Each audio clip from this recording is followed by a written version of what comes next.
वैसे तो कल जिस प्रकार से भारतीय बाजारों की स्थिति थी, कोई नहीं समझ सकता कि ये क्या हुआ और किस कारण से भारतीय बाजारों में ऐसा मूड माहौल देखने को मिला। लेकिन ये चीज़ तो साफ है कि आगे आने वाले दिनों में भी बाजार में इसी प्रकार से सतर्क रहना चाहिए, क्योंकि जिस प्रकार से कल इंडिया विक्स में एकदम से उछाल देखने को मिला और भारतीय बाजारों में जो कुछ भी देखने को मिला उसकी वजह से कॉल और पुट राइटर्स दोनों ही जो है बहुत बड़ी पोजीशनें वहाँ पे करती हुई दिखाई दी है। लेकिन यहाँ पे जेपरीज की तरफ से निफ्टी का ज़बरदस्त टारगेट आता हुआ दिखाई दिया है।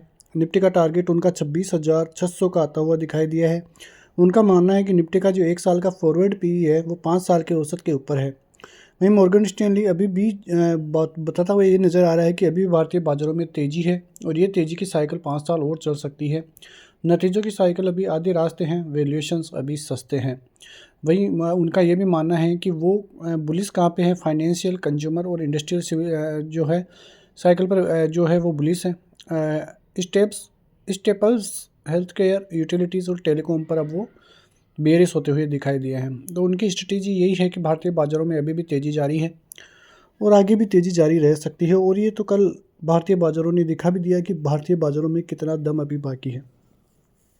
जिस प्रकार की स्थिति कल भारतीय बाज़ारों में बन रही थी, एक बार तो लग रहा था कि भारतीय बाज़ार फिर से फिसलते हुए नीचे नज़र आएंगे और भारतीय बाज़ारों में फिर से 23,000 आता हुआ दिखाई दे सकता है। और इसी वजह से यही सोच में कई लोगों के स्टॉप लॉस कटे और कई लोगों ने डर कर अपना माल निकाला।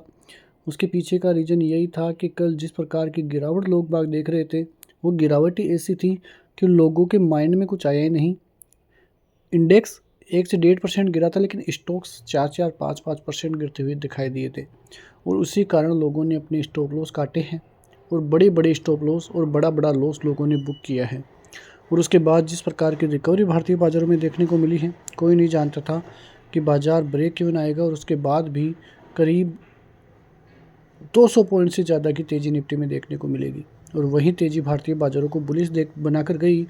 और जिस प्रकार की क्लोजिंग आज भारतीय बाज़ारों में आई है, काफ़ी शानदार क्लोजिंग है, जो दर्शाती है कि आने वाले दिनों में भी भारतीय बाज़ारों के लिए काफ़ी बड़ी खबरें आती हुई दिखाई दे सकती हैं। और इसी कारण से भारतीय बाज़ारों पर जो बड़ी-बड़ी ब्रोकरेज हाउसेज़ है वो बुलिश होते हुए नज़र आ रहे हैं। अमेरिकी बाज़ारों की बात करें तो अमेरिकी बाज़ारों की भी स्थिति अच्छी खासी चलती हुई नज़र आ रही है। आने वाले दिनों में बजट आने वाला है और दिसंबर के एंड में जो है अमेरिकी बाज़ारों की छुट्टियां भी रहेगी, तो वहाँ से ज़्यादा कुछ माहौल दिखता हुआ नज़र नहीं आएगा। थोड़े कंसोलिडेशन के मूड माहौल में अब जाता हुआ नज़र आ सकता है भारतीय बाज़ार 25,000 के लेवलों तक जाते-जाते। और फिर उसके बाद जो ज़बरदस्त तरीके से उठापटक देखने को मिलेगी, वो देखने को मिलेगी बजट वाले दिन। क्योंकि जिस प्रकार की कंडीशंस अभी बनती हुई दिखाई दे रही हैं, वो दर्शा रही है कि भारतीय बाज़ारों की हालात और भी बिगड़ते हुए दिखाई दे सकते हैं। और यही कारण है कि भारतीय बाज़ार जो है इस हिसाब की स्थिति अभी आपको देखने को मिल रही है। कुल मिला के देखें तो भारतीय बाज़ारों की तरफ से ज़्यादा कुछ संकेत तो देखने को नहीं मिल रहे, लेकिन फिर भी आने वाले दिनों में भारतीय बाज़ारों के अच्छे खासे और पॉजिटिविटी वाले संकेत ही देखने को मिलेंगे। तो थोड़ा बाज़ार में अभी दूरी बना के रखिए, थोड़े दिनों की बात है, उसके बाद भारतीय बाज़ारों में फिर से मूड माहौल चेंज होगा और फिर से बाज़ारों की स्थिति सुधरती हुई नजर आएगी। तो ऐसी खबरों के साथ मिलते हैं नेक्स्ट वीडियो में, तब तक के लिए जय हिंद, जय भारत।